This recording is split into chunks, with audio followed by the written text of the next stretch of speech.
Hello and welcome to another Cinema 4D tutorial. My name is Ricardo Silva, your host. Today I want to talk to you about parametric models. So what are parametric models? These are models that are created using different types of shapes like parametric shapes, deformers. You can use generators or splines and some other objects. They are called parametric because they can actually be modified using their own parameters. In other words, these objects are live all the time, meaning that you can increase or decrease resolution. The first thing that we're going to be looking at directly in Cinema 4D are the parametric shapes and the deformers. The parametric shapes are built-in mathematical formulas that create a geometric shape, very familiar shapes like the cube, the cylinder, the sphere, or even the pyramid. And the deformers are kind of like helpers that you apply to any object, including these parametric shapes, and they actually deform the object in many ways. As you can see, there is a whole selection of deformers, and their name imply more or less what they actually do to the object. So let's take a closer look at these objects in Cinema 4D. In Cinema 4D, those parametric objects are found up here on the top bar of icons. As you can see, I have the geometric shapes all in here, and if I select one of them, let's say the sphere gets added automatically to the scene. I can navigate around it because it's already a 3D object. Also, we can see that the sphere is added to the object manager, because the object manager contains all the objects that are added to the scene. One thing that it tells me that this is a parametric object is the icon of the sphere. Notice that the sphere has the icon of a sphere. If I were to add another object like the cube, then the icon for the cube would be a cube. This is a perfect indication that these objects are parametric, because once they become polygonal, they lose this icon. So another way to find out if they are parametric is by looking at them really closely in the interface, and we're going to be looking at some little yellow dots. Like this cube over here contains 3 little dots that if you manipulate them directly here in the interface, you are going to be modifying the object. Let me just move the sphere out of the way for a second. And going back to the cube, I can modify many aspects of its size just by moving those little dots. Every single shape that you add as a geometric shape or parametric shape contains a set of parameters. The cube, for example, contains the object tab, in which you change the size or even the segments on X, Y, and Z, and also you can create a border or a bevel. In here they call it the fillet. So we can enable that, and if you do that, then the actual border becomes round, just like I see it here. Once I added the fillet or enabled the fillet, now I get an additional set of control dots that actually help me figure out or make it interactive changes inside the perspective window. So this is also, like I said, an indication that this is a parametric object. Now, with a parametric object, like I said, this is in reality a mathematical formula built into the shape.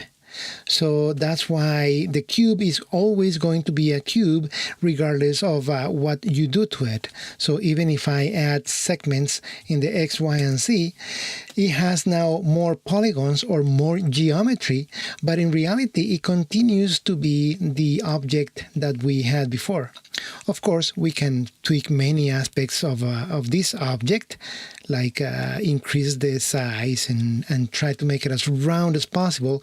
So there are points in the tweaking of the object that it doesn't look any longer like a cube, but still the formula is built into that shape, as you can see there. Okay, so for example, if I wanted to go back to the cube, I just remove the fillet and suddenly I get the cube. And if I want to increase or decrease the resolution on any of the axes, I can easily do it here without affecting much of the object except the resolution. Now with the sphere, if I look at the attributes of the sphere, I can see that the sphere has very little or less attributes than the actual cube. The one difference on the sphere is that now we have a type of sphere. In here it says standard, but there are other spheres that we can use. So for example, if I select the tetrahedron, now the geometry changes completely inside there. Now every single polygon is created by one triangle. So as you can see, I can increase the segments of my sphere or lower it down so it looks more like a pyramid or something like that. Okay, so in this case also, because this is a parametric object, I can go ahead from a shape like this very quickly to a sphere that is really high resolution or something like this that could be a precious gem or a stone. Okay.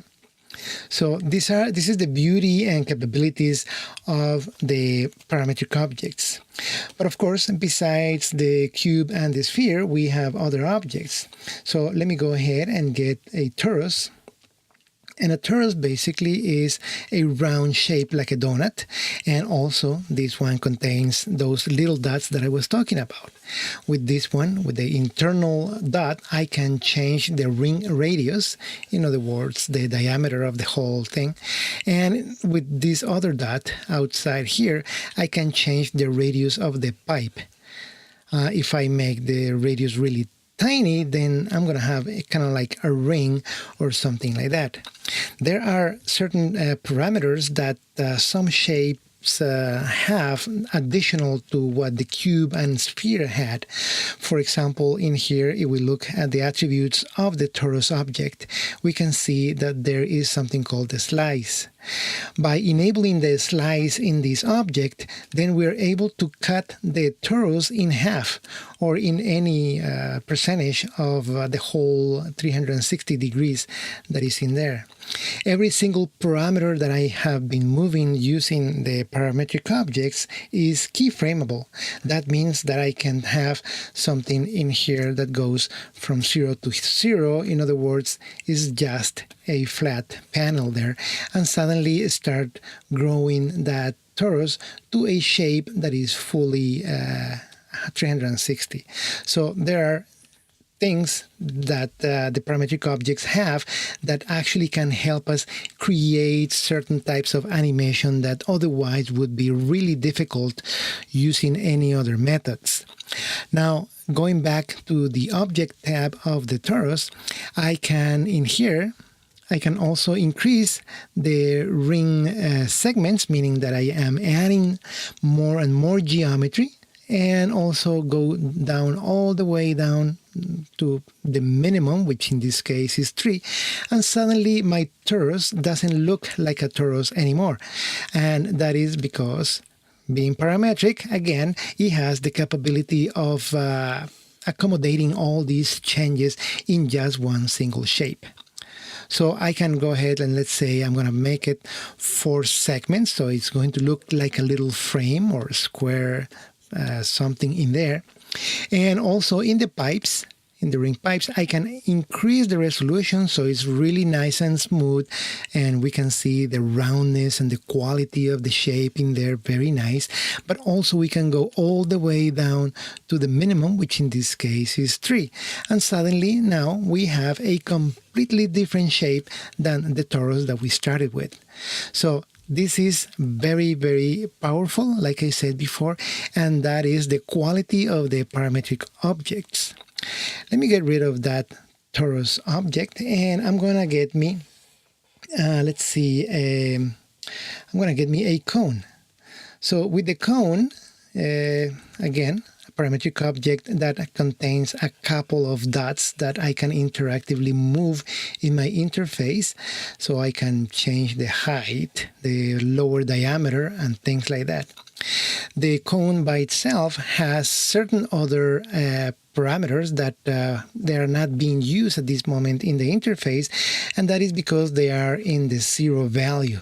So for example, the top radius, I can increase that to, let's say, 100 and make it the same as the bottom radius, and suddenly I have a cylinder. So it's a high resolution cylinder because it contains a lot of polygons. We can see the little polygons and the lines that divide our circular element, and those polygons are considered now a little high resolution. I can decrease that resolution, let's say in the height segments to 1, and also in the rotation I can lower it down up to the point that I can put it in 4. So now instead of a cone object, now it looks more like a cube. So it behaves like a cube, it looks like a cube, but in reality it is a cone object. So as you can see, I can take a cone object and make it look like a cube. Of course, I don't have those handles to change the size of the cube like I did before, but the handles that are in here is for changing the diameter or the radius of my cone. Okay, so I can do that very, very easily. So for example, if I make the top radius 100 and the bottom radius maybe 5, and I'm going to increase the height segments to 16 and the rotation segments to the default of 32. Suddenly now I have a cone that is facing in the other direction. There are other things that certain parametric objects have, and one of those things is the caps. The cone has caps, and what it means by caps is that if I disable caps, now instead of a cone, it looks more like a funnel because it doesn't have the top face. Now I can enable caps, and I can enable then the fillet of the top or the bottom. So for example, if I enable the top fillet, suddenly the cone now looks like one of those toys that the little children play with. So I can modify the curvature and the diameter of that top radius fillet and things like that, and get a really nice object in there. If I see, for example, that it is a little chunky here on the right side in the curve, I can go back to my object tab of the cone and then increase some of these segments, or better yet, go back to the caps, because I think that resolution it's according to the caps over here. So if I, let's see, it's right here, the fillet segments. So I increase the resolution, and now all the mesh, all the polygons, they look more or less the same type of shape and size, meaning that it's going to have a really nice flow of polygons. Of course, the rule number 1 in modeling is try to get as low number of polygons to create your model, because that way the processing power of your computer doesn't get too exhausted, if you know what I mean. To create a model, don't expect that one of these shapes is going to give you just the model that you want. You have to combine several of these parametric objects. In this case, I'm going to bring, let's say, an oil tank. And the oil tank, I can change the scale by going to the scale tool over there and reduce the size of that object. And with my transformation tool, I can move it up, and now I have a perfect toy for my child to play with. Okay, so this is very simple and very once you understand the process of creating little pieces, then you will understand how to create more complex objects. So for example, if I wanted to add a little thing down here that touches the floor, I could add a cylinder.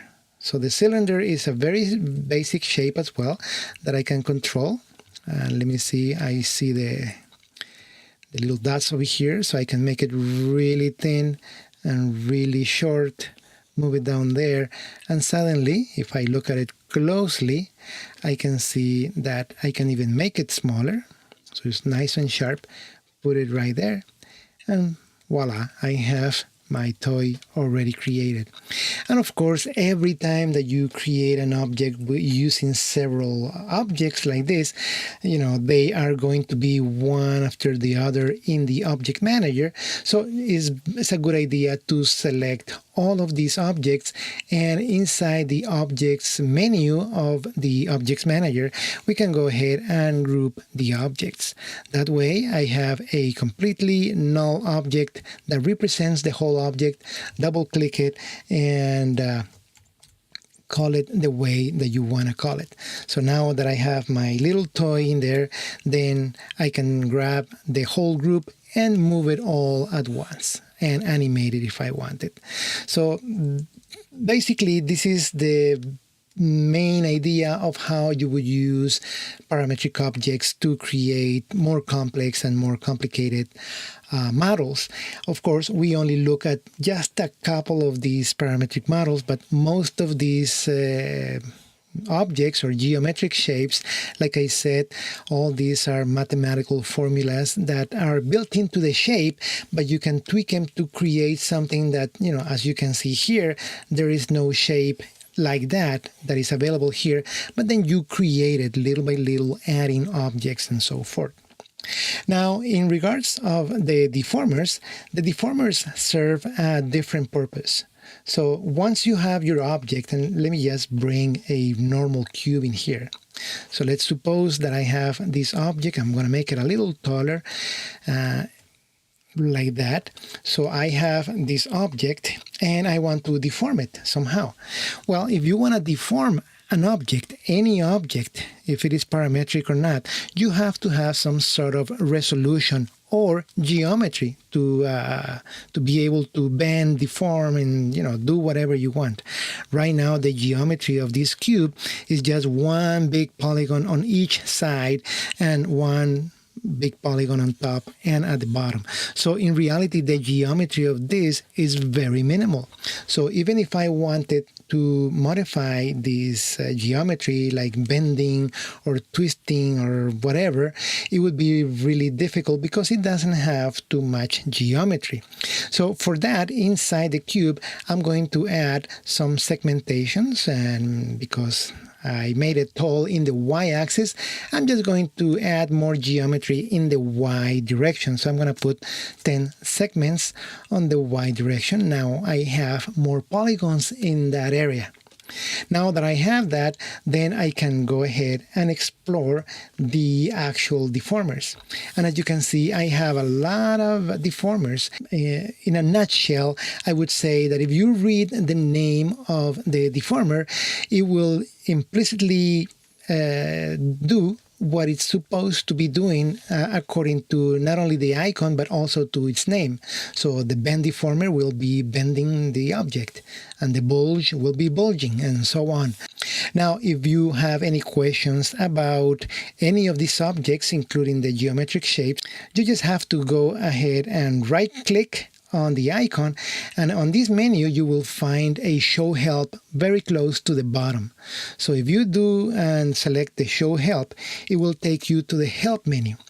In the help menu, it will show you every single deformer, and it will give you a description and hopefully an image of what it does. And the help documentation in Cinema 4D is very complete and up-to-date.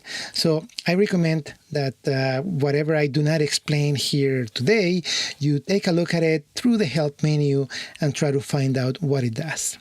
In the meantime, I'm going to go ahead and add a bend deformer. So once I selected the bend deformer, notice that two things happen. The first one is that it added an object in my object manager called bend. The interface, or the perspective window, now has kind of like an empty, transparent purple cage representing the bend deformer. But actually I want to bend the whole cube, so that means that I would have to go to my bend deformer and start trying to resize that bend deformer, and it is not applied yet because there is no relationship. So every time you have objects that are contained in the object manager, they have to have some sort of relationship between one or the other. So either this one has a link to the cube or the cube has a link to the bend. But if they don't have any link, then they probably have to be the child or the parent and so forth. So when I say that they have to have a relationship, I mean right now they don't have. They are like two different citizens in this little 3D world. To have a relationship, that means that I'm going to have to take the bend deformer and put it inside of the cube and make it a child of the cube. So to make it a child of the cube, I just drag it on top of the cube, and I see a little arrow with a little box in there pointing down. And if it's pointing down, that means when I let go the mouse, then the bend deformer now is a child of the cube. In other words, now there is a direct relationship between these two little guys. So now that they have this relationship, I can go to the bend deformer and then start bending. And as you can see, it is bending because my cube has all those segments that I added in the beginning. So if I go to the cube and I remove the Y segments, notice that even whatever I do with the bend deformer, it does deform it, but it's not bending it like it's supposed to be. That's why you need that resolution in your cube, especially right now in the Y-axis. So I'm going to put 10 again, so it bends accordingly. Now, the idea when using a bend deformer most of the time is that the bend deformer is going to be precisely bending the object completely. In other words, right now I have my bend deformer a little larger, like there is an outside margin and it's deforming more than what I want to. And if I want to, let's say, try to make it precisely the box and everything, it's really difficult in a way because I have to look at the measurements and so forth. Luckily, the deformers that are now in version 16, now you can select the deformer, and if they are the child of an object already, then you go to the Object tab of the Bend object and click on the Fit to Parent. That means it's going to take the exact same measurements as the parent object. Now, all these steps of resizing and clicking the button to fit to parent can be avoided if we would have had the bend deformer being added before in a better or different way. So let me just remove the bend deformer and show you the correct way, or one of the ways, to add a deformer to an object. The first thing you're gonna do is go ahead and select the cube, because that's the object that we want to deform. So make sure that you select it, and now you're going to press the Shift key in your keyboard. Hold the Shift key and go to the Deformers menu and select the Bend Deformer. Once you do that, then everything is already in place. That means that the Bend Deformer now is a child of the cube, so the relationship is in there. The size, the purple cage, is precisely in the exact place as supposed to be. And now, because this is a parametric object, we can see that there is a yellow dot on top. So we can actually take that yellow dot and then we can start bending it interactively. So in other words, we saved a lot of steps by just going and pressing the Shift key when we were adding our deformer. Okay, so this is very nice and everything. So what about if I wanted not only to bend it like this, but also twist it? So let me just turn off the bend deformer, and to turn off the bend deformer, you just click on the check mark, so it's no longer active, but it's still there. I'm going to go to the cube, and I'm going to press the Shift key once again, go to the deformers, but now instead of the bend, I'm going to select the twist. So once I do the twist bending, notice that it was added, it's active, and it's inside the cube, so it's another child of the cube. I can see that the cage, the purple cage, is in there, and if I move the parameter for angle, I can see that it's actually twisting, which is exactly what I wanted. Okay, now you probably have seen here that I added two of those bend deformers. So I added the bend and the twist.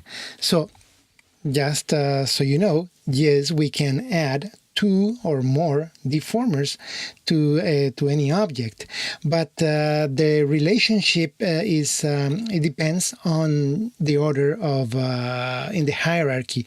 So for example, the twist right now is the first child and bend is the second child. That means that the twist happens first and then the bend happens later.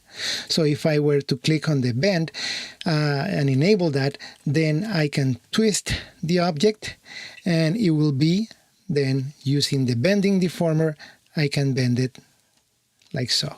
Okay. Now what would happen if I change the order? Let's suppose that I want to bend it first and then twist it. So let me just go ahead and change the order. So the bend is first. Let me just switch off twist so we can see that the bend deformer is working. Okay, it's working fine. I can twist it in any direction.